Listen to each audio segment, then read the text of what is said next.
또 내 이웃을 사랑하고 내 원수를 미워하라 하였다는 것을 너희가 들었으나 나는 너희에게 이르노니 너희 원수를 사랑하며 너희를 박해하는 자를 위하여 기도하라.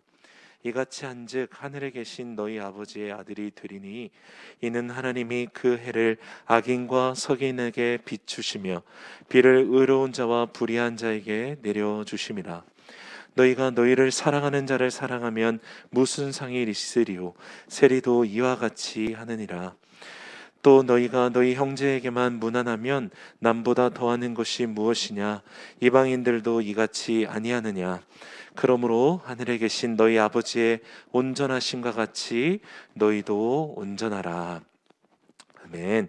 오늘 예수님은 이제 마태복음 5장에서 바리새인들과 서기관들과 종교 지도자들이 왜곡시켰던 율법, 하나님의 말씀을 온전하게 하고 계시는 본문의 마지막에 해당합니다.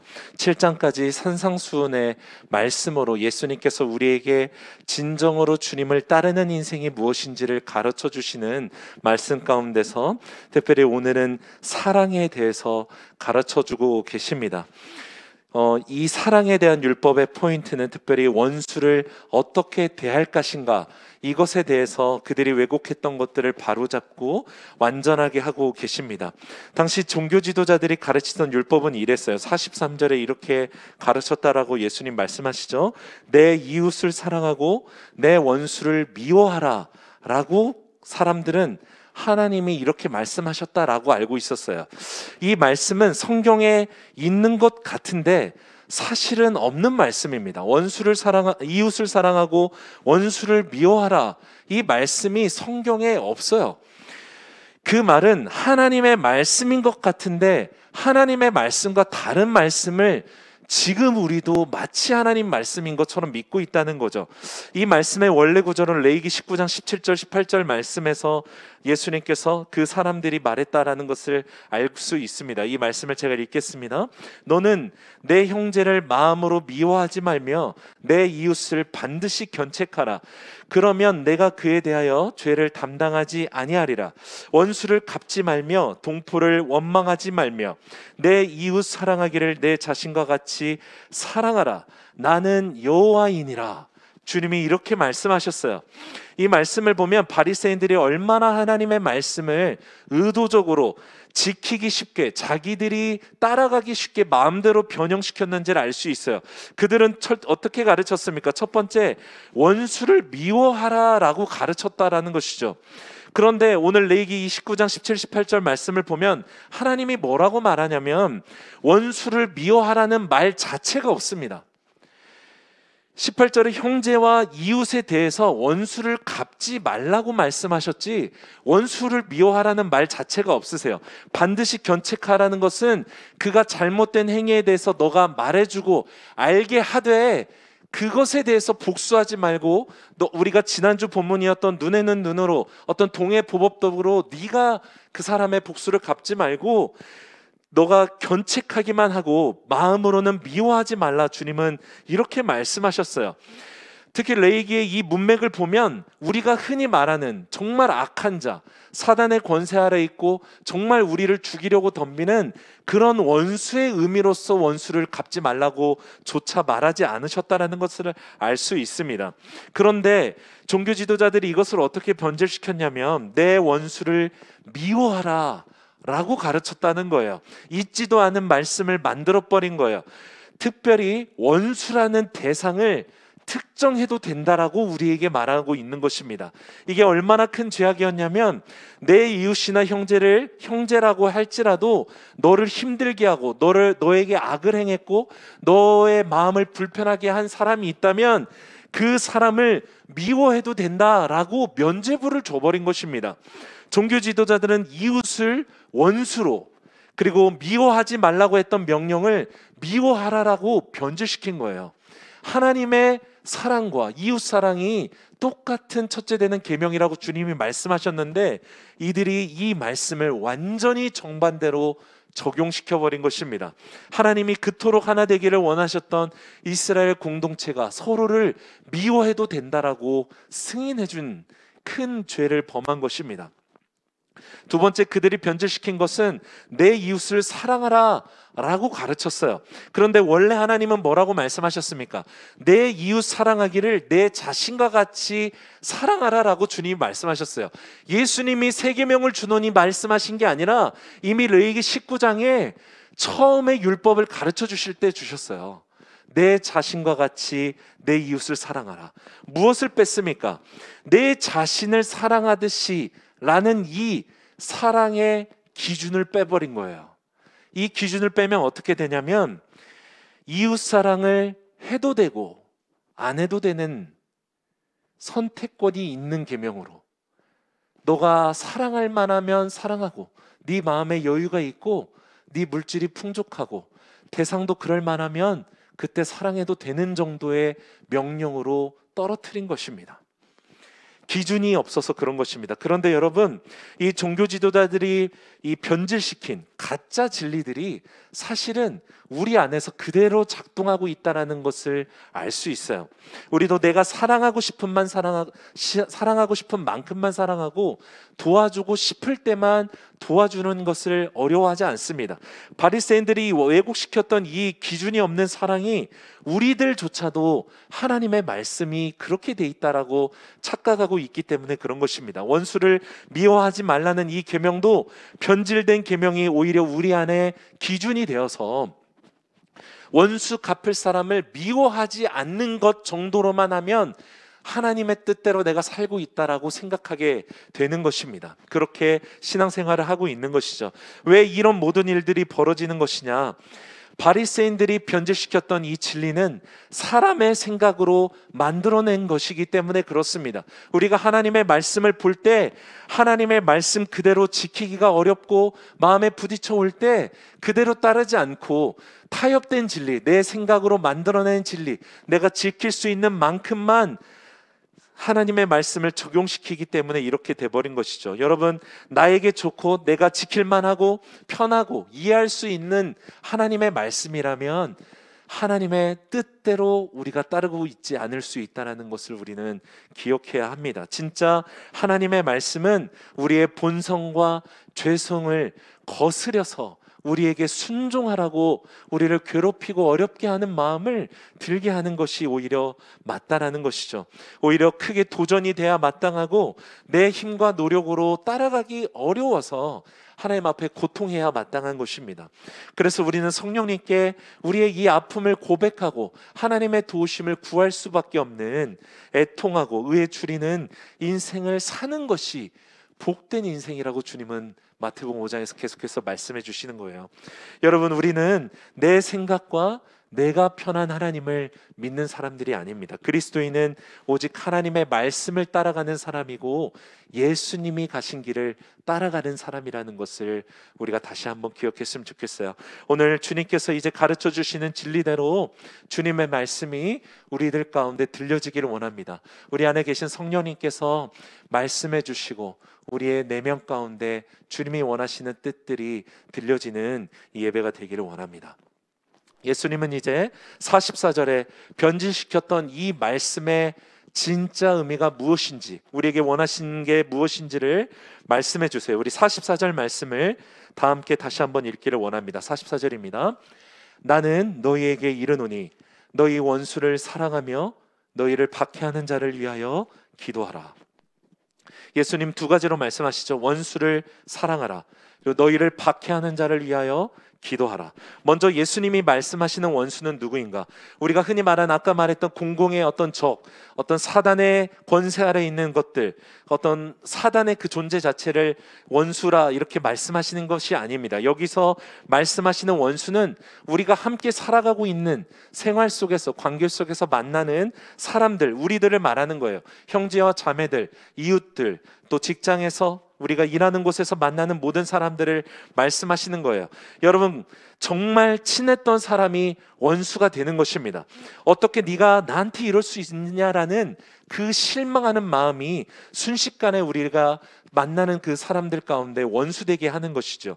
함께 나눴던 그 많은 추억과 기억들이 오히려 분노를 불태우는 연료가 되어서 우리의 관계를 원수되게 하는 것입니다. 그런데 예수님은 너의 관계에서 원수가 되어버린 그 사람을 사랑하라, 주님은 말씀하시는 거예요.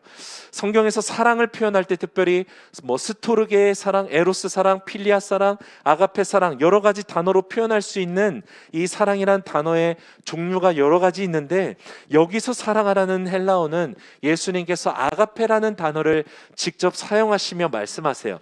오직 하나님의 사랑을 말할 때만 사용할 수 있는 단어가 아가페라는 단어입니다. 조건 없는 사랑, 배신을 당해도 사랑하고 배신 당할 거를 알면서도 바꾸지 않으시는 사랑이 바로 아가페 사랑입니다. 그런데 오늘 우리 같은 사람들에게, 심지어 배신할 것을 알았던 제자들에게 주님은 이 아가페 사랑으로 너를 힘들게 하고 너를 고통받게 하고 짜증나게 하고 굳이 사랑하기 어려운 사람을 사랑하라 라고 주님이 말씀하고 계세요. 어떻게 우리 같은 존재에게 이 아가페 사랑을 하라고 주님은 말씀하시는가? 요한일서 4장 7, 8절에 사도 요한이 사랑에 대해서 이렇게 말씀합니다. 사랑하는 자들아, 우리가 서로 사랑하자. 사랑은 하나님께 속한 것이니 사랑하는 자마다 하나님으로부터 나서 하나님을 알고 사랑하지 아니하는 자는 하나님을 알지 못하나니 이는 하나님은 사랑이십니다. 이 본문의 모든 사랑은 아가페 사랑으로 쓰여져 있습니다. 서로 사랑하지 않은 사람은 하나님을 알지 못한다. 그 이유는 하나님은 사랑이셔서 그렇다라고 사도 요한은 말하죠. 이 말씀을 보면서 우리는 이 말씀 가운데 사랑을 우리의 수준의 사랑으로만 생각하는 경향이 있어요. 감정이 받쳐줘야 되고 내가 뭔가 성령이 충만하다고 느낄 때 기꺼이 줄 수 있는 사랑의 정도로만 우리가 이 엄중한 명령이 담겨 있고 어떤 기준이 담겨 있는 말씀을 약간 얕게 생각하는 거예요. 좀 사랑해야 되는구나. 사랑하면 좀 하나님이 나를 정말 사랑한다고 받아주신 그 사랑을 받은 사람이구나 정도로만 생각해요. 그런데 하나님의 기준은 그게 아니라는 것입니다. 나같이 연약하고 수도 없이 하나님을 배신하고 하나님을 떠나 사는 사람이라 할지라도 하나님이 나를 사랑해 주신 것처럼 너도 사랑하라, 주님이 말씀하신다는 것입니다. 여러분, 그리스도인은 누구인가? 로마서 5장 8절과 10절에 말씀하시기를 우리가 아직 죄인 되었을 때, 그리고 원수 되었을 때 그리스도 예수께서 우리를 위하여 죽으심으로 하나님께서 우리에 대한 자기의 사랑을 확증하셨다라고 말해요. 여기에서의 사랑이 바로 아가페 사랑이에요. 우리가 여전히 죄인이었을 때, 심지어 원수 되었을 때 먼저 희생하는 사랑, 이 사랑을 우리가 받았다라는 것입니다. 이게 바로 우리가 받은 하나님의 아가페 사랑이고, 하나님은 이 아가페 사랑으로 우리가 때를 얻든지 못 얻든지 사랑하라, 사랑하기를 원한다 말씀하시는 것입니다. 내가 너가 죄인이었을 때, 배신자였을 때, 원수되었을 때 너를 사랑하였듯이 너도 원수같이 너를 괴롭게 하고 힘들게 하는 자를 사랑해야 된다 말씀하시는 거예요. 사랑하는 여러분, 우리가 여기서 알 수 있는 하나님의 사랑은 내 사랑으로 사랑할 수 없다라는 것입니다. 내 어떤 의지와 노력으로는 아가페 사랑으로 사랑할 수 없다는 것이에요. 내가 받은 하나님의 사랑, 나를 용납해 주시고 용서해 주신 그 사랑만으로 우리는 다른 사람을 사랑할 수 있다라는 것입니다. 하나님께 사랑을 받아보지 못한 사람은 그래서 다른 사람을 아가페 사랑으로 사랑할 수 없습니다. 반대로 말하면 우리가 하나님으로부터 조금의 은혜라도 받았다면 우리는 이 아가페 사랑으로 하나님의 사람들을 사랑하기 위해서 스트러글을 하기 시작하는 거예요. 저 사람의 저 악함 가운데 고뇌하지만 저 사람을 불쌍히 여기시는 하나님의 사랑을 내가 알기 때문에 아파하는 거예요. 그리고 그 사람을 사랑하기 위해서 우리는 몸부림치게 되는 것입니다. 사랑하는 여러분, 그리스도인에게 있어서 가장 큰 기적이 무엇인가? 신앙생활을 하면서 어떤 좋은 일들, 기도가 응답되고 어떤 성적이 잘 나오고 취업을 하고 이런 차원의 기적보다 진짜 하나님이 가장 기뻐하시는 기적은 무엇인가? 원수 같았던 사람, 화해해도 되지 않아도 되는 우리 사회 환경 속에서 하나님이 주시는 부담으로 화해하는 일을 행하는 사람이 가장 하나님의 사랑에 맞게 사는 사람입니다. 우리가 교회 가운데서도 관계가 소원해져서 멀어진 채로 신앙생활을 하는 관계들이 있어요. 그것을 해결하지 않고서 하나님을 사랑한다 말하는 것은 굉장히 이상한 거라는 것이죠. 우리가 하나님의 사랑을 받았다면 우리는 깨져버린 관계를 재건하고 화해하는 일에 반드시 부담을 느낄 수밖에 없을 것입니다.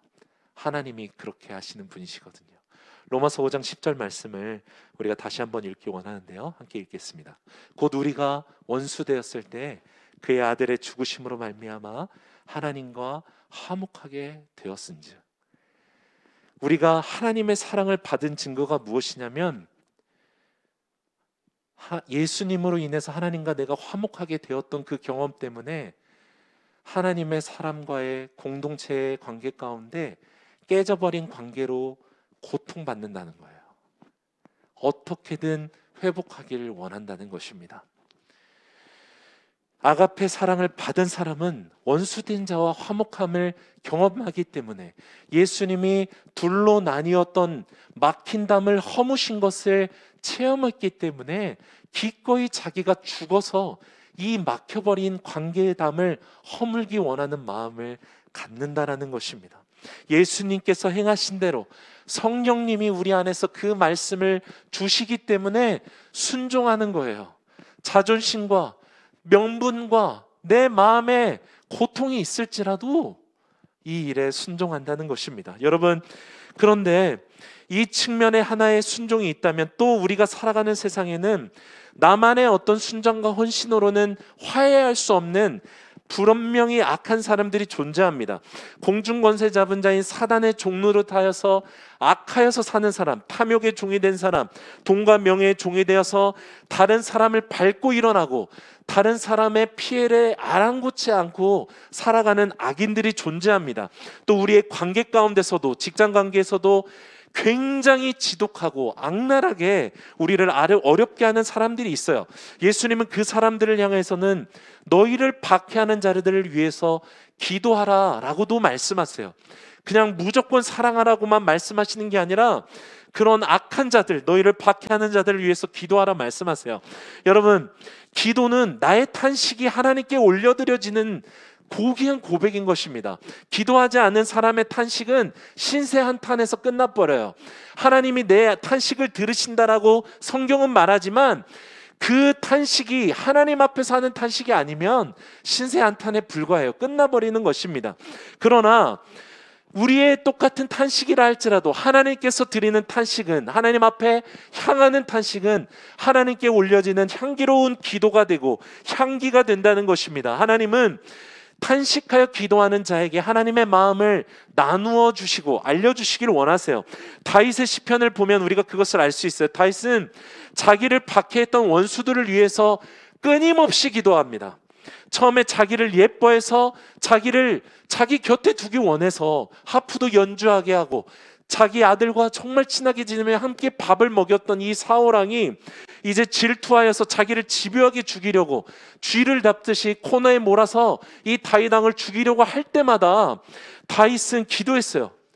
심지어 자기가 복수할 수 있는, 죽일 수 있는 기회가 2번이나 있었지만 죽이지 않았어요. 사울을 죽였으면 자기가 왕이 되고 멋지게 하나님의 왕국을 이룰 수 있는 분명히 자격을 받았고 이미 기름 부음을 받은 사람이었음에도 그 일을 행하지 않습니다. 왜냐하면 다윗은 알았어요. 아무리 사울이 나를 죽이려고 하고 원수처럼 나를, 그 군세들을 끌고 와서 나를 죽이려고 그 골짜기에, 계곡에, 바위 틈 안에 겨우 숨어서 목숨을 부지불식하는 그 순간에도 하나님이 기름 부음 받은 왕을 내가 죽일 수 없다라는 것을 알았어요. 사무엘서상 24장 6절에 자기 사람들에게 이르되 내가 손을 들어 여호와의 기름 부음 받은 내 주를 치는 것은 여호와께서 금하시는 것이니 그는 여호와의 기름 부음 받은 자가 됨이니라.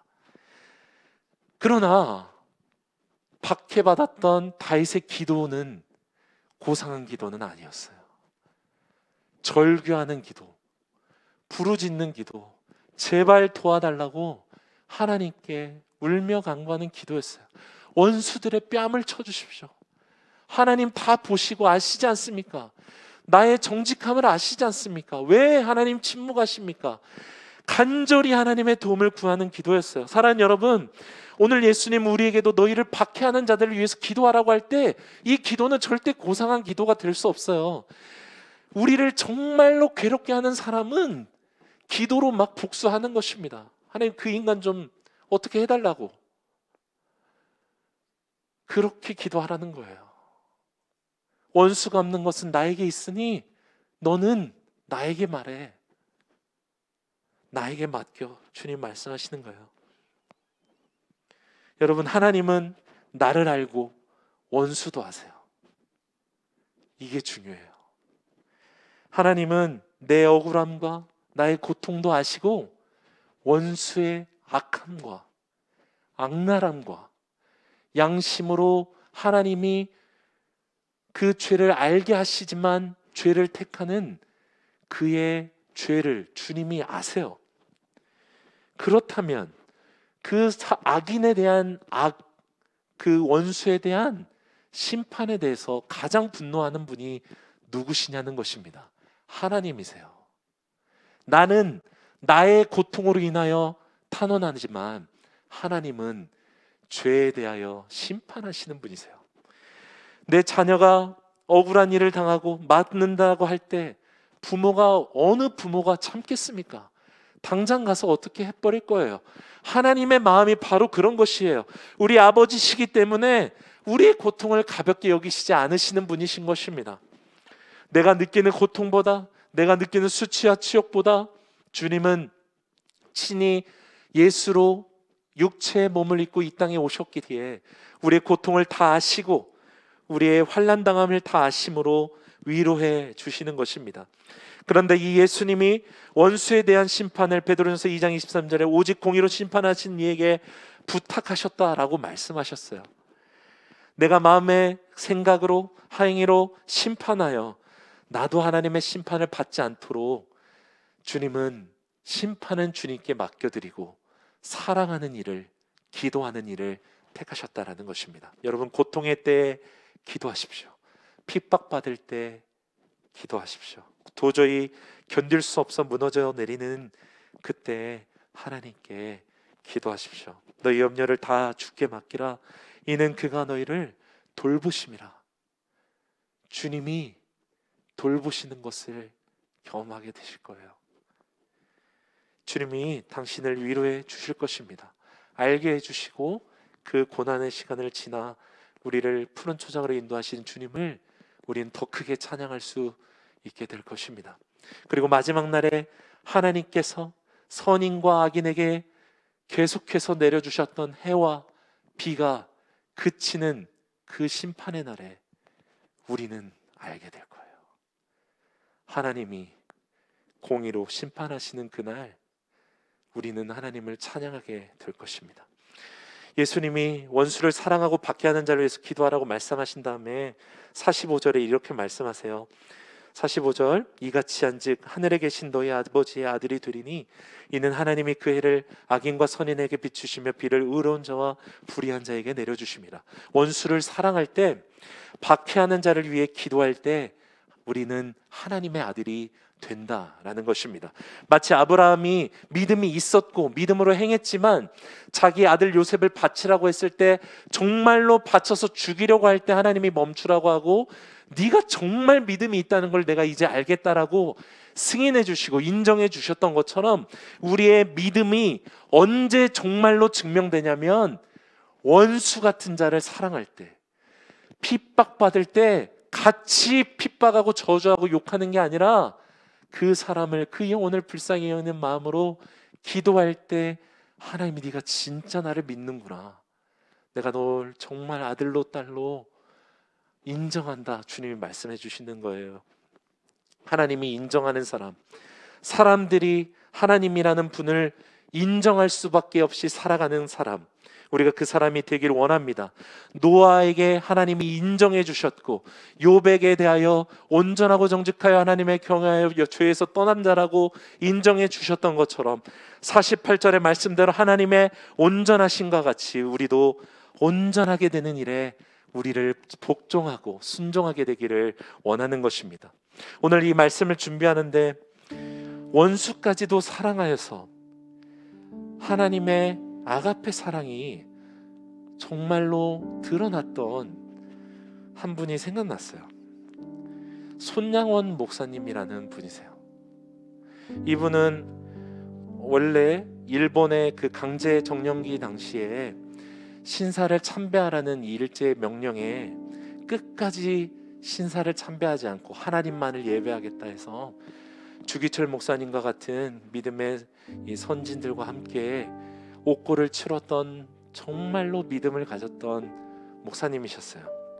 해방이 되고 나서 원래 경상도 분이었는데 이분이 이제 신학교에 가고 나중에 해방 후에는 전라남도 여수 지역에 당시에도 버려졌고 전염될까봐 핍박받았던 한센병 환자들을 위해서 애양원이라는 곳을 세워서 그곳에서 환자들을 돌보고 목회를 하게 됩니다. 한 번은 이 한센병의 그 고름으로 인해서 고통이 너무 심한 환자를 돌보던 간호사가 그들이 이제 다니는 곳마다 너무나 그 병균들이 떨어지게 되니까 어떤 신문지와 이런 것들을 깔아놓으니까 환자가 너무 화가 난 나머지 이 간호사를 죽여버리게 됩니다. 자기들을 뭔가 그렇게 취급한다는 것에 분노했어요. 근데 이 목사님이 그 간호사를 수습하고 그 상황을 수습하고 아파하고 고통하던 그 사람을 죽인 환자의 그 완전히 말라버리고 굳어버려서 나오지 않던 고름을 빼내려고 그 환부에 입을 대서 따뜻하게 만들고 침을 바르고 입으로 빼내어 고름을 빼내는 사랑으로 그들을 섬기게 됩니다. 나중에 의료진들이 목사님 그러다가 한센병 걸리면 어떻게 하려고 지금 그러냐 라고 물었을 때 이 목사님이 차라리 내가 빨리 병에 걸렸으면 좋겠다, 그래야 저들이 내가 그들을 사랑한다는 것을 진짜로 믿을 텐데, 그런 것을 오히려 아파했던 분이에요. 그러다가 1948년도에 여순 사건이라고 여수와 순천에 있었던 사건이 일어나게 됩니다. 그때 그 북한군에 사람들이 쳐들어오게 되고 손양원 목사님의 두 아들이 신앙을 지키면서 어떤 살인의 이 전투에 동참하라는 어떤 요구를 받는데 동참하지 않게 됩니다. 이때 안재선이라는 사람이 이 손 목사님의 두 젊은 아들을 총살시켜서 죽이게 됩니다. 자기들을 돕지 않았다는 이유로. 나중에 이 사태가 수습되고 반란을 일으켰던 자들이 다 잡혀 들어가게 되는데 이때 바로 손 목사님의 두 아들을 죽였던 안재선이라는 사람이 같이 잡히게 됩니다. 그리고 이제 사형을 앞둔 상황에 놓이게 되죠. 그런데 자기 아들을 두 명이나 죽였던 이 안재선을 위해서 손양원 목사님이 밖에서 구명운동을 벌이기 시작해요. 이 손 목사님의 구명운동으로 안재선은 사형을 면하게 되고 결국은 그를 꺼내내게 됩니다. 그리고 더 놀라운 것은 손양원 목사님이 이 안재선을 손재선으로 이름을 바꾸게 됩니다.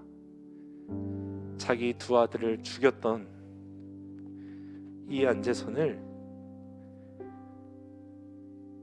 자기 호적에 손재선으로 입적시키세요. 여러분, 손양원 목사님은 자기의 눈에 넣어도 아프지 않았을 두 아들을 죽였던 이 사람을 용서하고 사형을 면하게 하는 것으로도 부족해서 자기 아들로 삼아버려요. 감당할 수 없는 사랑인 것입니다. 인간의 이해와 한계를 완전히 뛰어넘는 사랑을 하시죠. 그런데 생각해보면 우리가 다 안재성 같은 사람이라는 것이죠. 다를 게 없는 거예요. 살인자고 배신자고 탐욕의 노예로 하나님을 수도 없이 죽이고 하나님을 대항했던 반란군과 같은 사람이었습니다. 그런데 하나님이 이런 우리를 위해 예수님을 보내신 거예요. 그리고 예수님이 우리를 위해 대신 죽으신 것입니다. 죽으신 것도 모자라 하나님이 우리를 하나님 나라의 이름을, 호적을 올려주신 거예요. 네가 나의 아들이다, 네가 나의 딸이다. 자기 아들을 버리고 죽이고 우리를 받아주신 것입니다. 여러분, 이것이 바로 아가페 사랑입니다. 우리의 힘으로는 할 수 없으나 받았기에 나누기 원하는 사랑이 바로 이 사랑인 것이죠.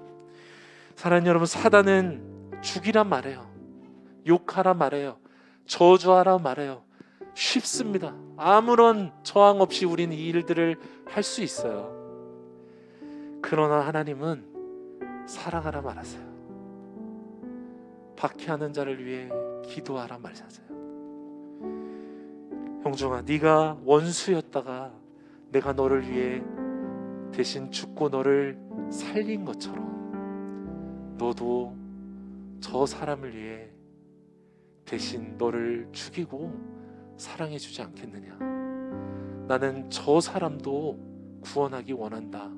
주님 말씀하시는 것입니다. 사랑하는 여러분, 사랑하며 사는 것에 우리의 인생이 완전히 다 드려졌으면 좋겠어요.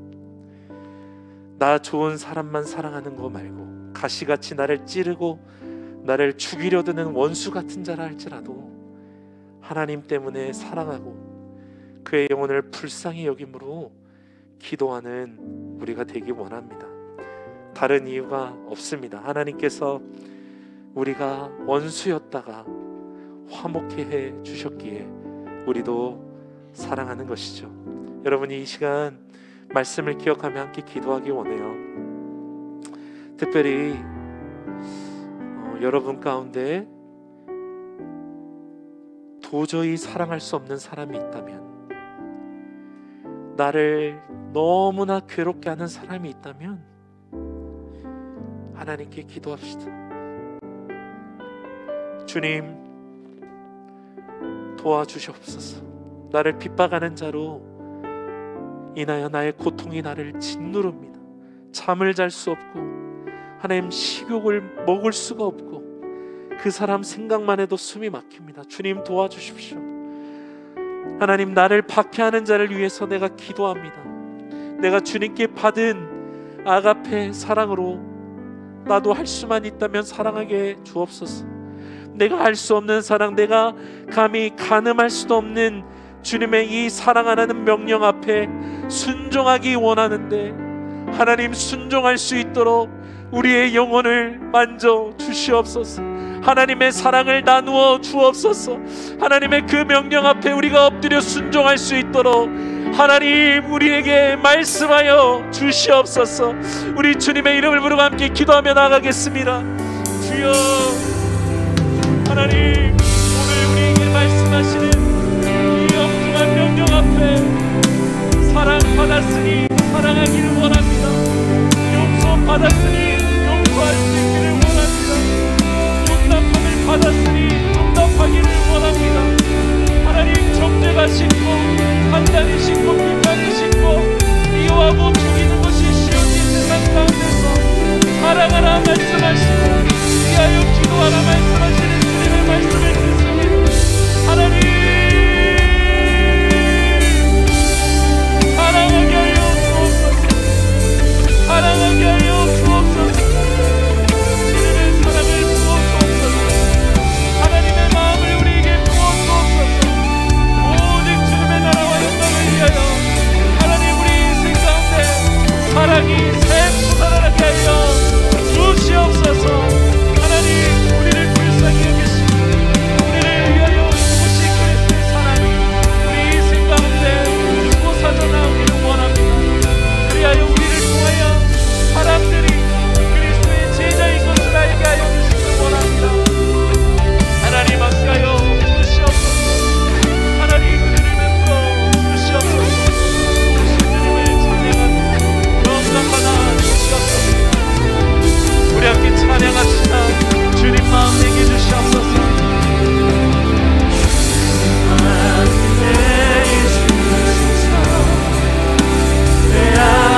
우리가 하나님의 자녀인 것이 증명되어지고 드러나지기를 원합니다.